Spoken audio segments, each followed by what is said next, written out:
That Subaru's got 400,000 miles.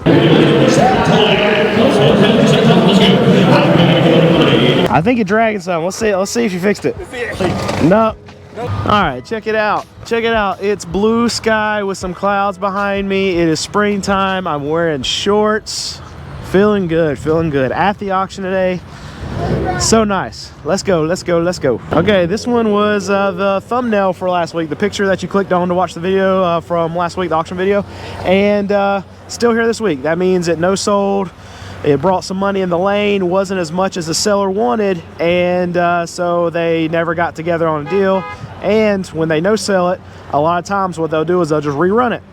Because a lot of times they'll think they'll get more money, but what ends up happening is they figure out that they have to take less money for it as the weeks go on, and they'll continue to rerun it until they're ready to just dump it for whatever price it brings, or they'll end up pulling it from this auction and trying it at another auction, and maybe it'll bring a little bit more money at another auction. But usually what happens, because it costs money for transport, everything like that, they just rerun it, and eventually they just dump it because they're tired of looking at it. All right, well, check this out. It's a Jeep Wrangler. It's the 4-door. It's 2014. It's got 128,000 miles. Tires are good. It's a sport. Yeah, body looks really good. A lot of times you'll see the body on these Jeeps pretty rough, because usually they have not been taken care of and ridden pretty rough. But this one looks pretty good. All right, I almost missed this Jeep. This guy got $10,000. They got $10,000 on it right now. All right, inside looks good. A little dirty, not too bad. There you go, manual. So I'm excited to see what this will bring, because you don't see a ton of these pop up at auction. Usually when you do, they're automatic. At least the ones that I see here that I'm recording are typically automatic. And I think it's because most of the public does not know how to drive a manual transmission anymore. And that's sad. Parents, teach your kids how to drive stick shift. They need to know that. They probably don't. It's probably going to be a thing of the past in a few years, because nobody knows how to drive it now. We don't even buy them for our car lot anymore, because no one knows how to drive them, and I don't want people ripping the clutch out of my cars when they're going on a test drive, because they don't know how to drive them. Up to 10-2. Rolling out, still bidding on it. Up to 10-6. 10,009, up to $11,000. They got $11,100, and they put it on a phone call. I think you're dragging something. Let's see if you fixed it. At least temporarily. No. Nope. It's not fixed. It's the shield. It's the heat shield underneath. Yeah. Darn it. Yeah. Okay. All right, take off it. Yeah, we're dragging something underneath that one. Yeah. All right, check it out. Here is a Subaru, and this one has got 400,000 miles. When you look at all these things, this is the run number, so it's going to run. They don't go in order, but this is how they are able to tell the office. They're all of us. I'm not doing this very well. I've got a bidder number. Our bidder number is number 1, and if we buy this car, then they'll be able to put it into their computer. Bidder number 1 buys lot number 87, which is what this car is, for X amount of dollars. That's how they're able to send it to the office to be able to know how much people need to pay after the auction. Anyway, all that's being said, lot number, this is the year, so this is 2011. This is the mileage on this Subaru. It's got 400,000 miles. I don't know how this thing even exists right now. Here, I'll give you kind of the view of the whole lot. I don't know if you can see it. I'll lift the camera up a little bit, but I'm at the bottom of the lot, and it goes up all the way. But all of those cars, everyone that's behind me right here, they've got to run it through, and they run these cars through just 2 lanes in about an hour to an hour and a half. So it takes a lot of preparation throughout the week for this auction. They've got a lot of moving pieces going through, but they do it very smoothly, and you have to do it very smoothly to move this amount of cars in that short amount of time. So I'll lift the camera up so you can see it. There you go. All of those cars, am I doing it right? Yeah, all of those cars have to move through 2 lanes in less than an hour and a half. And they do it every single week. All right, so this is Ben right here. This is one of the operators. Great auction here. We love coming here.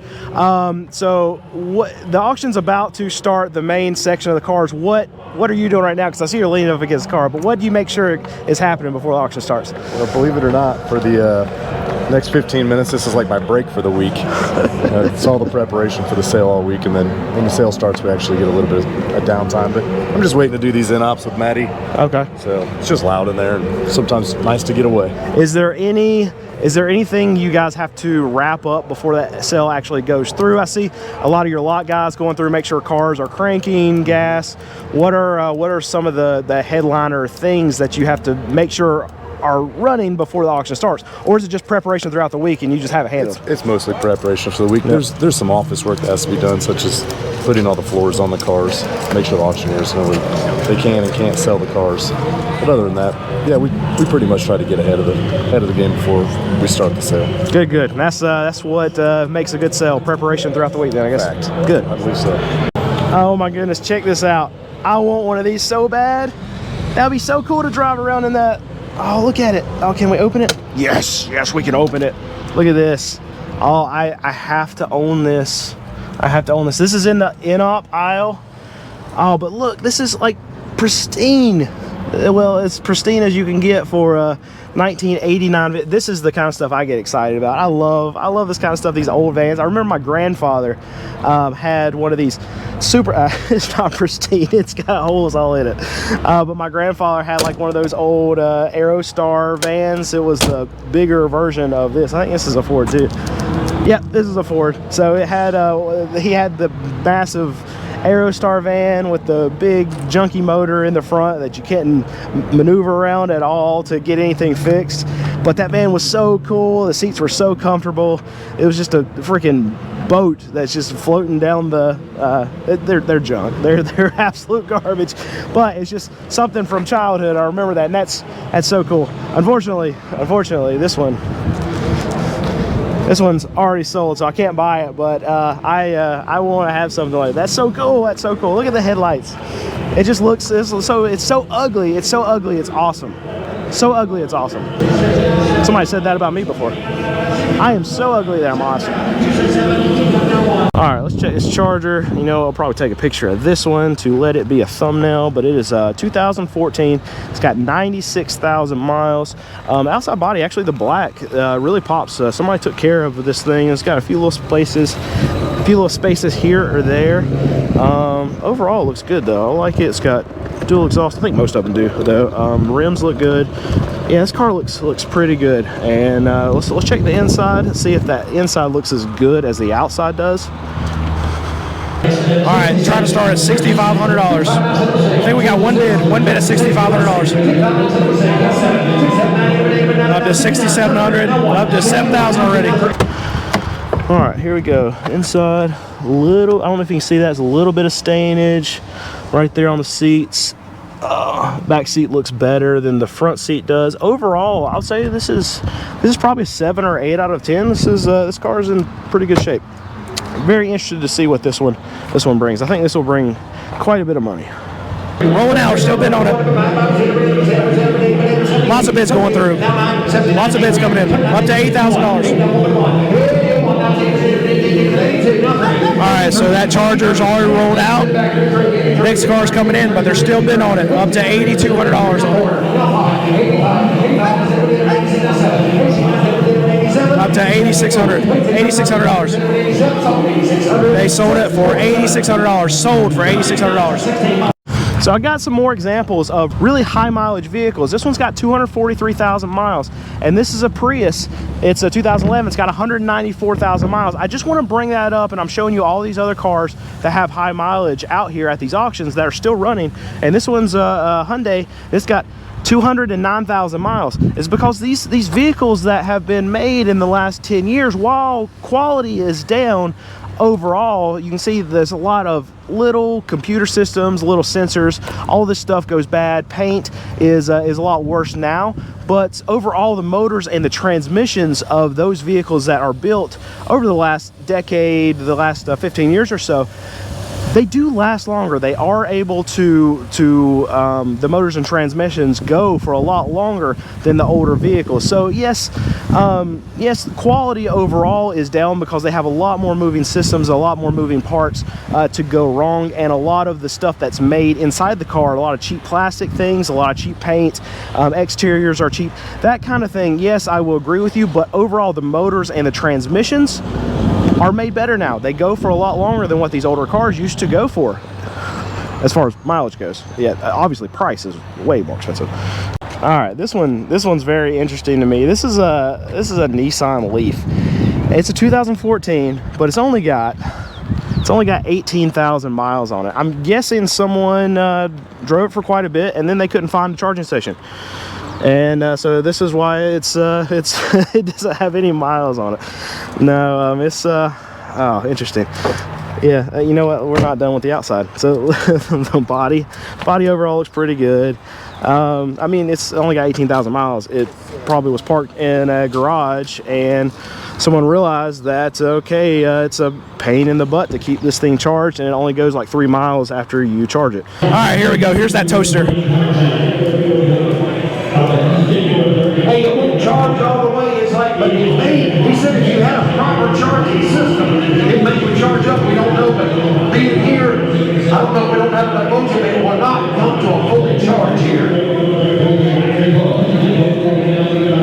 So the announcement they just made on it is that it won't fully charge. It won't fully charge. All right, inside.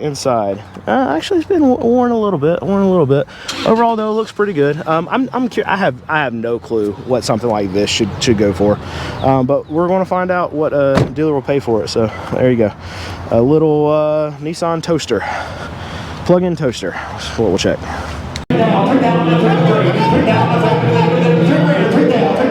Trying to start at $3,000. No bids. No bids. Drop down $2,500. Still no bids. Drop it down $2,000. I still don't think there's any bids. This is the problem with EVs. It's not enough knowledge. We don't know what we need to do to get it to fully charge. So don't want to buy it. It's only $1,200. $1,200. All right, it's getting hit. We got bids coming in. Up to $1,300 bucks. Up to $1,500. 18, sir. 18, 17, 18, 19. We're up to $1,800. $1,800. They put it on a phone call.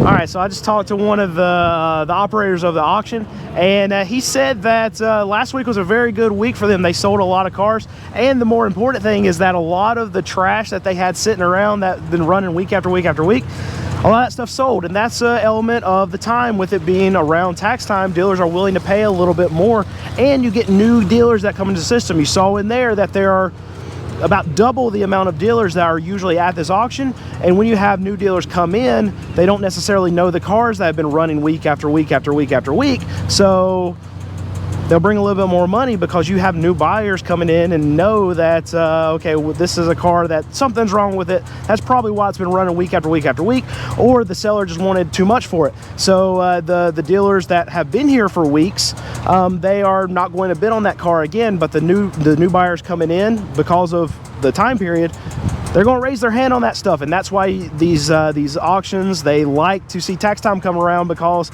they see a lot of these fresh dealers. There's a lot of guys that call the dealers that come to the auction just around tax time, they call them snowbirds. I don't know why. Somebody tell me that in the comments why that's a term, but they're just dealers that aren't typically here, come here, prices go up, and some of the stuff that they probably shouldn't have bought, they probably shouldn't raise their hands on, they raise their hands on. So a lot of this junk gets out of here.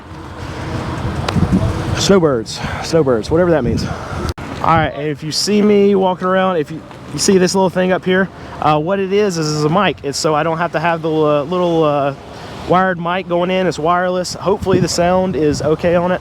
I had a lot of you saying that the sound quality was bad in the last couple auction videos, and I agree. So we're switching it up, and hopefully this is much better. But let me know in the comments if it is better.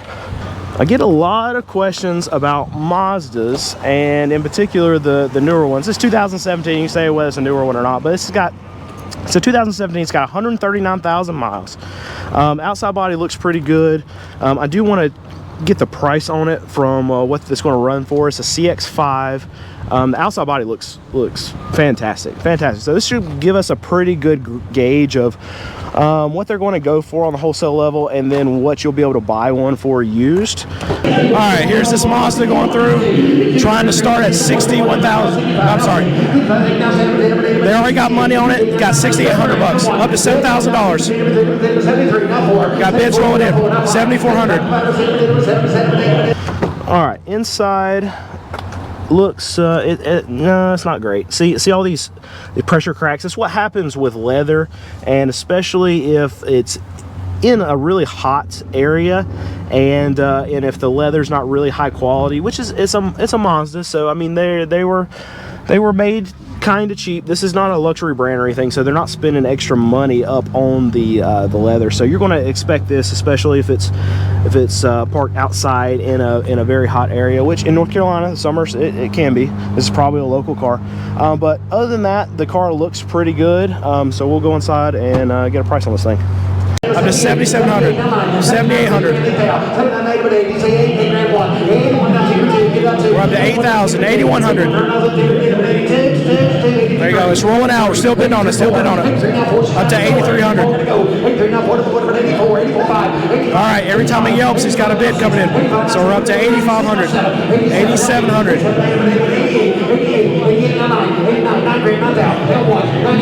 Up to 9,000, 9,000. Sounded like it was slowing down, but it didn't. Kept going.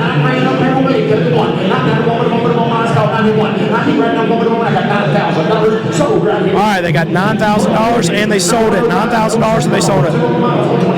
All right, we're getting tons and tons and tons of views every week, but you're not hitting the subscribe button. Let me know what I need to do to get you to hit that subscribe button. Please do it. Please do it, and like this video. Thank you.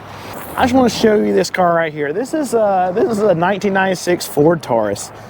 And 1996, that can't be 1996. That was not the right body style for a 1996. I'm going to show my Ford Taurus knowledge right here. Let's look at the key. Let's see what it says. Ford Taurus white. It doesn't say the year on it. Let's look at the VIN, because we can probably find out from the VIN. I can't tell. Let's look at the sticker. And the sticker's faded out. I'm about to scan this car. I don't want to scan it. All right, let's look under the hood. Oh, let's find another sticker. There we go. That's what I thought. Okay, 2001. I knew this body style was a 1996. I don't think they started this body style until 1999. I have too much knowledge about Ford Tauruses. Ford Tauri? Ford Taurus, whatever. So I built my business on the back of those cars. I think they're great. I love a Ford Taurus. I can fix almost everything on that car. The most common problem is going to be just a coil pack, which is 20 bucks, but that's the most common problem with it, and that's one of the reasons why I love these cars, is because they're easy to work on. Now this one that's going through the auction, it's actually got big time problems, so it's not really not backing me up as far as me telling how good the car is. But this one says it's got transmission problem, and it's only got first and reverse only, so big time transmission problem. But I just want to talk to you a little bit about this, is because this has always been a cheap car. And these are cars that I've been able to buy throughout the years. I've owned hundreds of these cars, I think. And I've always been able to buy them to where I can sell them for $1,500, $2,000, $2,500, because I can buy them so cheaply and they're still good cars. And this is really where I've made my name, be able to sell in the price range I'm in, is by picking out cars that I can find that maybe are not as desirable to other dealers because they think they might be bad cars, but I can pick out those cars and pay a very cheap price for them, and then in turn be able to sell them very cheaply to my customer that just needs an A to B car. And this is one of the cars that always stuck out to me. Those like Dodge Caravans, the older Nissan Altimas. We've always bought stuff like that, and I've never really been that big of a car guy. So if I go through and I see a nice sports car or something that's really fast or whatever, it doesn't get me excited. But because I'm a businessman and I built my business on stuff like this, these Ford Taurus, when I walk by one of these, this is what gets me excited. I get excited by a Ford Taurus, but not these exotic cars, nothing European. Yeah, that's the whatever. I can appreciate them, but that's what gets me going, that Ford Taurus. Yeah. Here's one that we did not check out before the auction. This is a 2021. It's got 55,000 miles on it. It's a Hyundai. Trying to start at $21,000.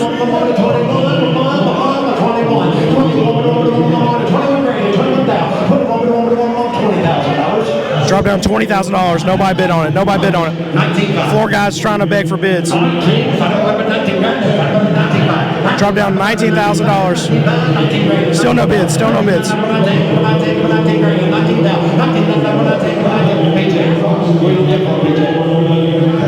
Drop down $18,000. See, here's what's good about this auction. The auctioneers know who bids on this kind of stuff. So they go straight to them, say, hey, okay, how much you gonna bid on it? Drop down all the way to $11,000, $10,000 discount. So there you go. You're rolling out, you still bid on it, $12,000. Up to $13,000. When they start really low, there's always a bunch of bids that come in. It rolls up thousands of dollars. They brought $13,000 and they put on an if bid. Probably not going to get done. Examples of really high mileage. All right, wait for it. Wait for it. Intro clip coming up. This guy's in the way. That Subaru's got 400,000 miles.